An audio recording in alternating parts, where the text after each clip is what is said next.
which are used daily by the Federal Bureau of Investigation in solving crimes and protecting the safety of our nation and our home.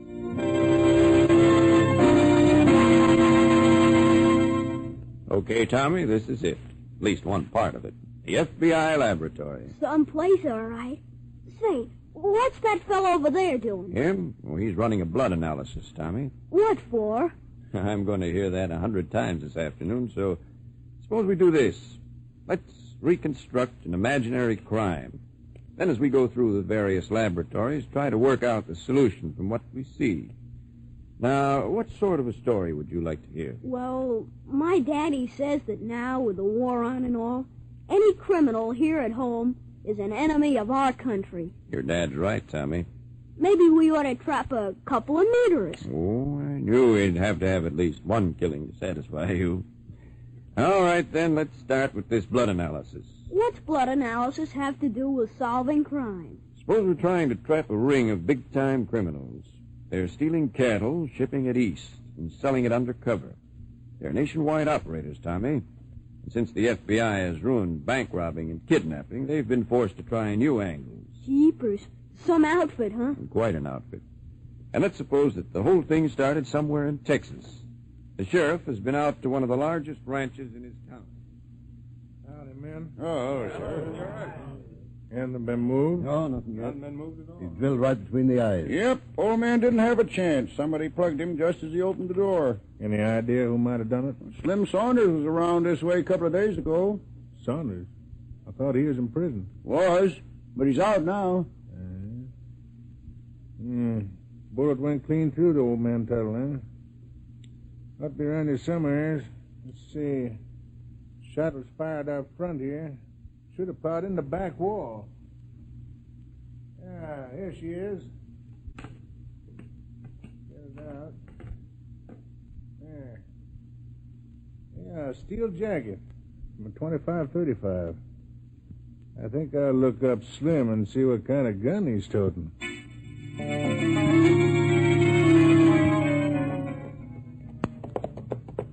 Hi, Slim, hold up. Oh, boy. Oh. Well, howdy, Sheriff. What brings you up this way? A murderer? Well, that's so. Who? You, Slim. Sure enough. Well, who'd I kill? Old man Tuttle. Now, Sheriff, why'd I want to kill Tuttle? Well, you and him had words, didn't you? Well, sure, we had words. I have words with lots of people, but I don't kill them. And you're a pretty good shot, ain't you? Well, I guess I'm about as good as the next man with a rifle. You always use a Winchester 25-35? For about 3 years now, I ain't used nothing else. Hey, how about that blood on your Levi's? It's from a wildcat I killed about a week ago. Hey, Sheriff, did you hear that shot? Yeah. Now, that's a 25-35, or I'll eat it. Let's go have a look. Here, boy. Here.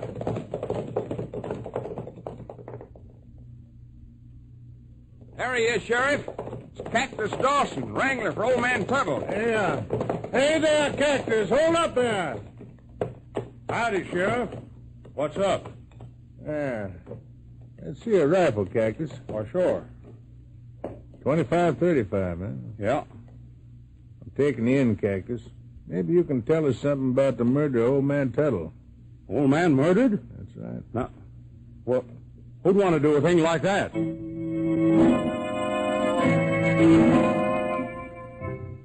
Slim, Cactus tells a pretty convincing story, while your yarn's pretty weak.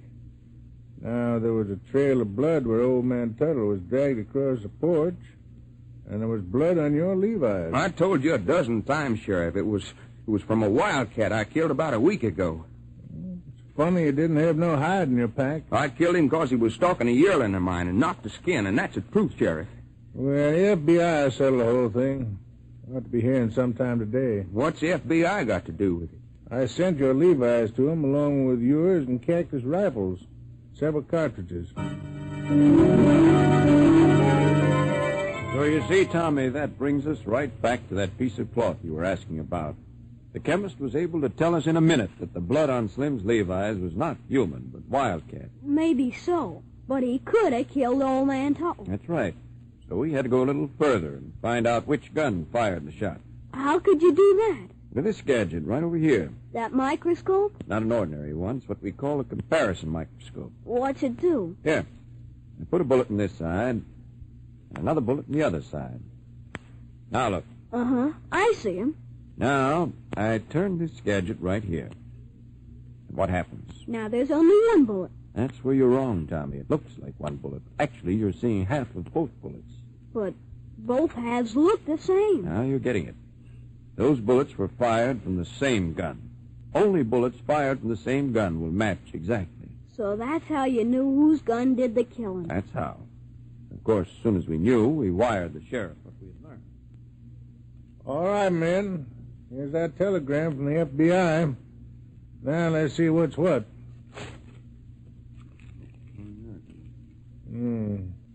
Stain on pants. Murder bullet fired from... Well, I guess that settles it. There was wildcat blood. The murder gun belongs to Cactus. What's that? All right, Cactus. You can't prove nothing. I don't have to. The FBI has already done it. Start talking. It was self-defense, Sheriff, so help me it was. Talk.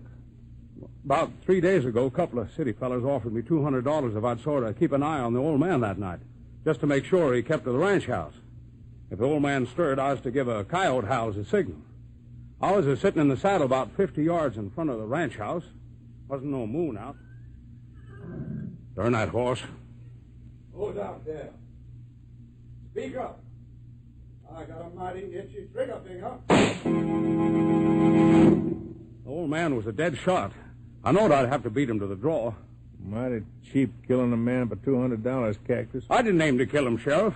Pretty good aiming, just the same. You drilled Tuttle right between the eyes. I suppose them city waters was rustling the old man's cattle. I guess so, Sheriff. You know darn well they was. I got no more use for a murderer than I have for rustlers. After I lock you up, Cactus, I guess I better have a look. Not much to go on, Sheriff. I don't know about that, Slim. You see, I've been right smart interested in this here FBI. For instance, the FBI man would take a close look at them tire tracks. Now, what kind of tracks would you say there was? Wouldn't say. Now, if it was a cattle brand, I could spot it in a minute. They was using a big truck, 10-wheel job. You can load quite a few yearlings in one of them. Back right through a fence post, too. You can see where the paint scraped off. What you doing now? Picking up a few pieces of glass. Wonder where that came from. I wouldn't be at all surprised what it comes from a busted taillight. Let's go back to town. But why would the sheriff bother with picking up a few little pieces of glass? Those were mighty important pieces, Tommy. You see this display over here? Holy cow. Look at the headlight lenses. A sample from every car made, Tommy. You see, we fit pieces of broken lenses together and compare them with these. When we match them up, we know the year and model of the car we're after. Now, let's assume that the sheriff sent us those taillight pieces, and we found out that they belong to a red 10-ton International. Even know the color? Oh, sure. The paint that scraped off on the fence post. You see how it all fits together? Besides, the sheriff had another clue, the kind of tires that truck carried. Now, as a general rule, the FBI would have stopped there, but since this case we're imagining looked like rustling, we would have figured that the rustlers were stealing the beef for transport to eastern states. So, chances are, a few days later, the sheriff would have had a visit. Sheriff Crockett? Yep. Davidson, FBI. Oh, howdy, young fella. You find that truck yet? Yes, we did. We have a pretty good idea who made off with old man Tuttle's cattle. Sure enough. How'd you figure that? Well, this job was planned by a well-organized mob run by Frank O'Connell. Used to be a bootlegger in the old days. Now he's operating in stolen beef, counterfeit, and stolen ration books and bootleg alcohol. What made you so sure this O'Connell was in on this rustling business? Well, the truck was driven by one of O'Connell's triggermen, Limpy Smith. He and another of O'Connell's rowdies drove the truck. How'd you know? Their fingerprints were plastered all over the cab of the truck. Jeepers. You mean you could have found the truck that quick? Sure, Tommy. It wouldn't have been much of a job. We knew we were looking for a 1939 red 10-ton International, and we knew exactly what kind of tires it had. There could have been only one truck that fitted our description perfectly. But how did you find the guys that drove the truck? Tommy, I'm afraid you're not listening very closely. Oh, I know. You said their fingerprints were plastered all over the cab. But how could you tell whose prints they were? We would have just checked them against our fingerprint file here at FBI headquarters until we found the ones that matched. Is the file very big? I guess there must be about 91 million sets of prints on file. 91 million? Holy cow. You have to go through all of them? It's really not such a job, Tommy. Ever seen an old-fashioned player piano? Oh, sure. Grandma has one. I play it all the time. You know how the rolls are punched? Uh-huh. Sort of like a conductor punches a train ticket, only more holes. Well, fingerprint information is punched on a card, something like that. Then we run them through this machine. How does this thing work? See all those little steel fingers? Uh-huh. Now watch. Hey, they move. That's right. I'm setting them to select cards punched one certain way. Now I turn it on. Now, see? See how those little steel fingers sort of feel each other? How about that? It throws the card into this little slot. That's right. Those steel fingers haven't found any holes that match the way they're set. There, see that? They caught. The little steel finger caught right in those holes. Now what? Hey, that card went into a different slot. Right. That may be the very card we're looking for. Now we'll turn it off. Yes, Tommy, this machine right here has sent thousands of criminals up for life just by selecting a fingerprint card that same way. Every once in a while, those hoodlums probably look at their fingers and say, if you hadn't snitched on me, I wouldn't be here. So that's how you found out who drove the rustler's truck. That's how we would have done it. What happened to the cattle? Well, we'll assume that it was shipped east. Of course, a couple of FBI men would have followed it because we'd have known that sooner or later we'd catch the big shot. Yeah, the big shot. You said this was going to be a big case. Uh-huh, but of course we wouldn't want to lose track of the guys who drove the truck, would we? Heck no. What you reckon they would have done after that? Let's suppose they met up with two other characters who had also been mixed up in the liquor racket back in Prohibition days. But what would they be up to? We wouldn't know at first. We'd just have to wait. But maybe this time local police officials would stumble onto something that would give us a clue. All right, Doc, what's the story? This man is employed as night watchman at the Morris Building. Morris Building, night watchman. That's the building.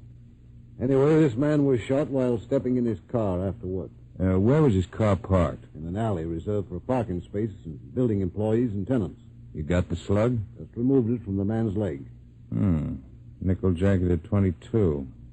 You say the man was struck in the inner part of his thigh? That's right. The bullet took a sharp downward course. Well, then the shot was fired from above. Is this the kind of gun you have in mind, Captain? Yes, Mr. D.A. It was just such a gun that fired the bullet. I'll have a comparison shot made with this. Well, you can save yourself the trouble, Captain. That could not possibly be the gun. Oh, why not? Because that gun belongs to the wounded man. We found it locked in the glove compartment of his car.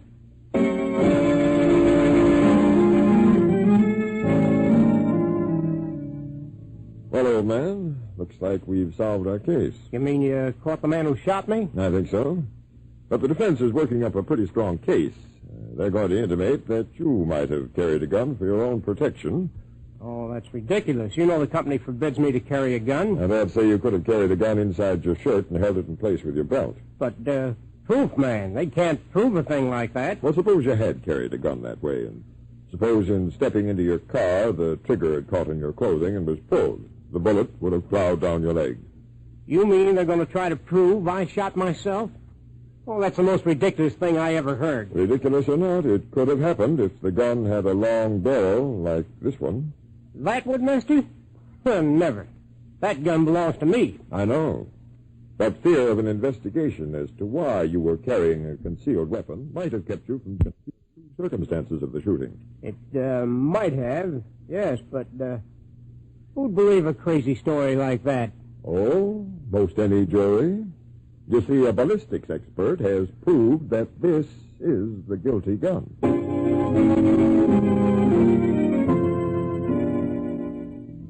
Oh, you see, Tommy, again we turned to the comparison microscope, and again the microscope found the guilty man. But why would this guy have shot himself? Well, maybe the two fellows who drove the truck might have had some idea of robbing a bank, so they bribed this night watchman to let them into the second floor of that building. See, Tommy, the First National Bank's on the ground floor. Oh. And maybe our friend took a gun along just in case the racketeers tried to double-cross him. Then he accidentally shot himself, was afraid that an investigation would tie him up with the robbery. So he might have tried to make out like someone else had done the shooting. Jeepers. Crooks just don't have a chance, do they? I'm afraid they don't, Tommy. Sooner or later, the law always catches up with them. And, Tommy, while it's true G-men are specially trained to collect evidence and apprehend criminals, even shoot it out with them when necessary, there are times when these G-men most depend on their ingenuity alone to crack a case. How do you mean? Well, let's bring another stolen car into our case. You mean a stolen car to fit into this case we're imagining? Absolutely. Now, we've traced this stolen car across a couple of state lines, and we suspect that the man we want is in a little cabin in the mountains. But this time we'd have to take it easy because a regular raid would have caused a lot of unnecessary shooting, maybe killing. Well, that would mean we'd need a special agent who was pretty familiar with that part of the country. A man who knew how to talk the people's language, so we might be able to get our man without fireworks. Our G-man was strictly on his own.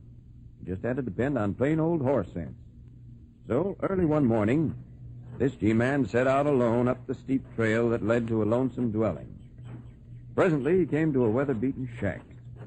He opened the door. There inside, he found an old mountaineer seated near an ash-filled fireplace. You're a government man, ain't you? Yeah.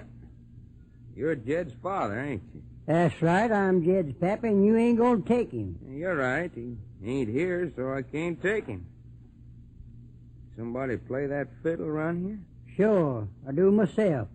And folks say I'm the best fiddler betwixt here and Nashville. You don't say. Yeah. I used to fiddle a little bit myself. Looks like a mighty good violin. You mind if I look at it? Sure, pick it up.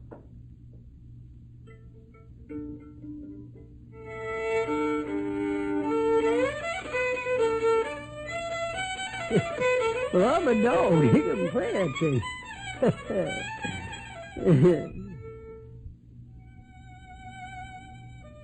Yeah, that's pretty. I never heard that one before. Well, stranger, that's out of first-class fiddling. Maybe after a bite of victual, you play some more. I never knowed there was so much music in that old fiddle before.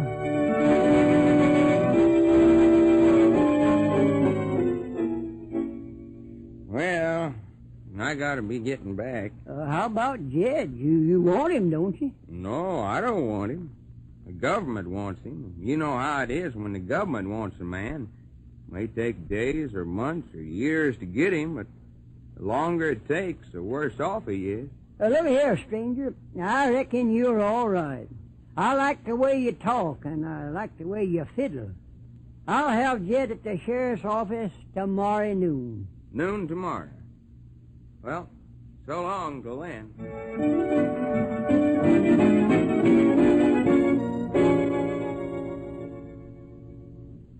Gee, you mean you could have nabbed him just like that? Just like that, Tommy, without firing a shot. All because that G-man used plain old horse sense.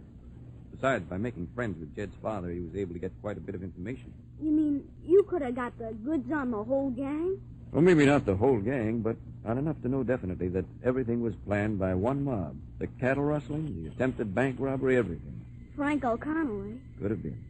At least we'll presume that all the men we'd watched so far had worked for O'Connell at one time. Then why didn't you nab O'Connell? We hadn't completed our case. Wow, this case is getting bigger and bigger. For instance, we might have had to call on that gentleman over there. Why? What's he doing?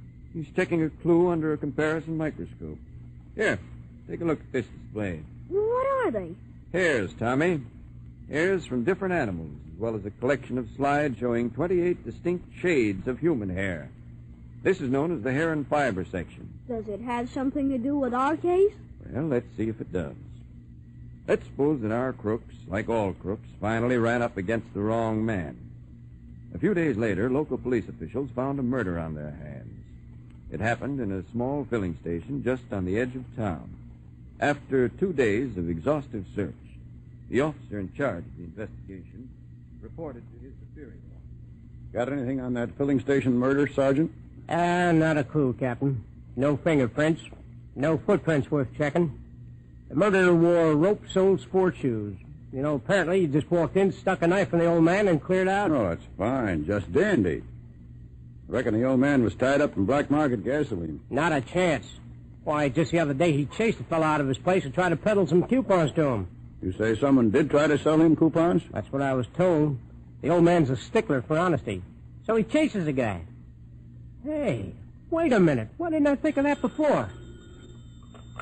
Hello? Yes? Oh, in his left hand, huh? Nothing else? Okay. Coroner's office found a couple of hairs in the old man's left hand. Hey, Chief, I just thought of it. The old man tossed out the last guy who tried to palm gas coupons on him. Now, suppose the same guy tried again. Hey, he might have gotten pretty hot, threatened this guy, And the guy knifes him. Well, it's a good guess. Find who tried to sell him those gas coupons.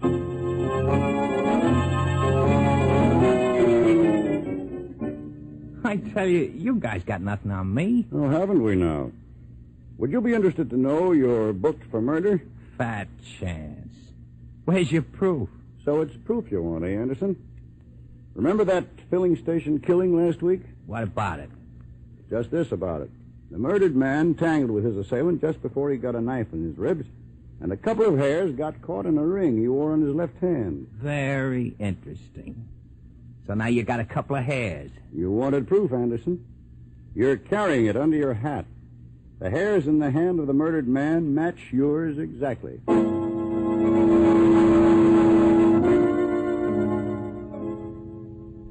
That's what the hair and fiber section has to do with our case, Tommy. What do you know? They pinned a murder rap on Anderson with just a couple of hairs. Yes.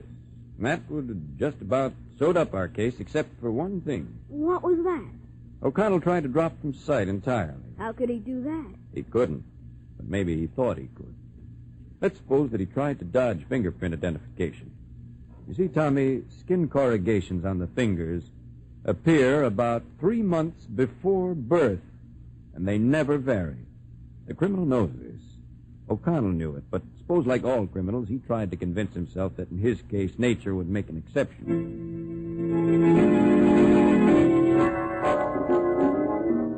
All right, O'Connell, let's remove the bandages and have a look at those fingers. Yeah, what a sweet surprise the feds will get when they check my new fingerprints. You know, O'Connell, if this works, it'll be the first time. What do you mean? It'll work. It's got to.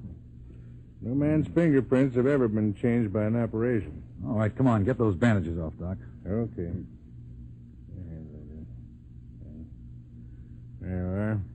Ah, that's a ticket. No fingerprints. Well, I can't even... Hey, Doc. Look at that finger. Uh-huh. And that one. Yeah. I told you it wouldn't work, O'Connell. Your fingerprints are coming back just as they were before I operated.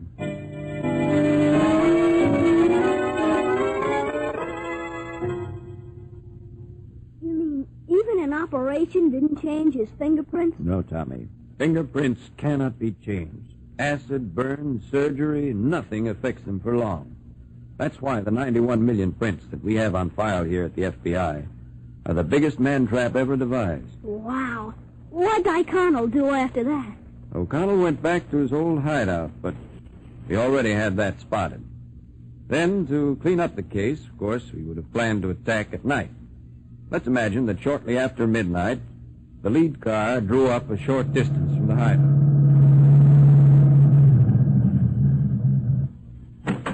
All right, man. We've blocked all roads. There's no chance for him to escape. Have your guns ready? Okay, Chief, we're ready for him. All right.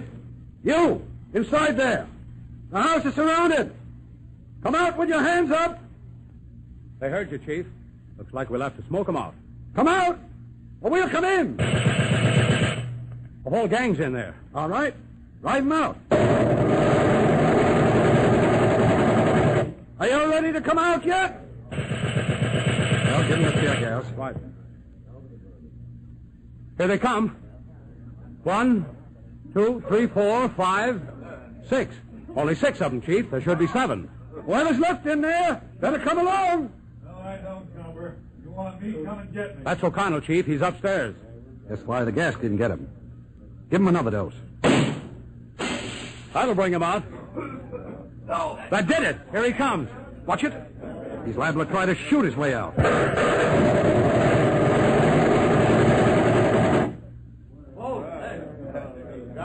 All right, men. Load the rest in the car. What about O'Connell, Chief? Well, I think we'd better have the morgue handle that. That last blast got him.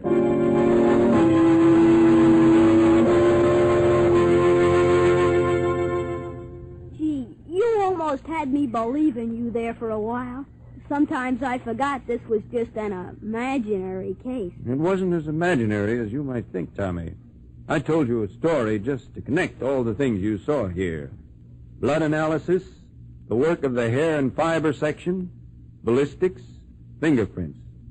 We changed names and places. But in the FBI files are actual case histories which parallel the very things I've been telling you. You mean it actually could have happened? Yes, indeed, Tommy. It happens every day. We take a piece of blood-stained cloth and clear one man by proving the stains weren't from human blood and convict another by proving that his gun fired the murder bullet. We locate a criminal's truck by identifying its make and model, color, and tires. We discover who drove the truck by fingerprints found in the cab. And finally pin a murder rap on a black market operator by identifying a couple of hairs caught on the ring of the man he killed. And what do you think about that? Oh, boy. I'm going to be a G-man when I grow up.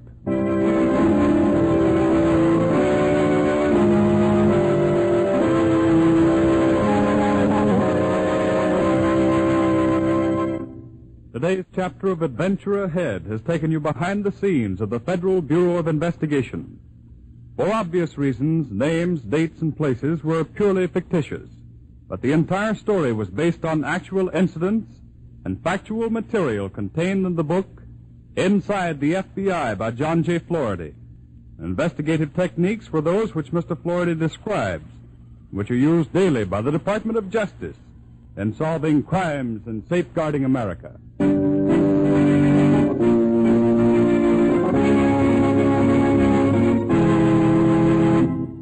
Today's chapter in Adventure Ahead was adapted for radio by Howard Caraway and was directed by Joseph Mansfield. Music was by Doc Whipple. Adventure Ahead is presented as a public service by NBC and its affiliated independent stations. This is the National Broadcasting Company.